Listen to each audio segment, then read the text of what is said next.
Assalomu alaykum.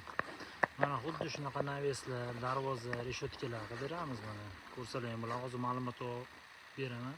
Ichkarida naveslardan ko'rsataman. Mana bunaqa skameykalar podmostga berdik mana shu navesga ko'chaga. Bu navesimiz latok o'zida bo'lyapti. Bolalar mana leksani qotiryapti. Bolni ishlov berilgan. Xudo xolasa ko'rsalar ham bilan mana leksalarni qotiryapti.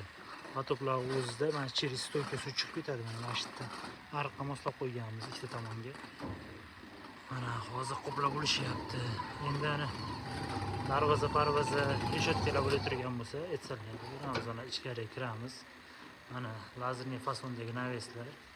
Xuddi shunaqa naves qilinib turgan bo'lsa, agar kvadrati 100 kvadratdan oshiq bo'lib turgan bo'lsa, kvadratini 600 mingdan qilib beramiz. Agar 100 kvadratdan kam bo'lib turgan bo'lsa, 650 mingdan qilib beramiz. Mana stoykalar 6 ga 6 dan bo'lgan, fermalar 4 ga 4 dan bo'lgan.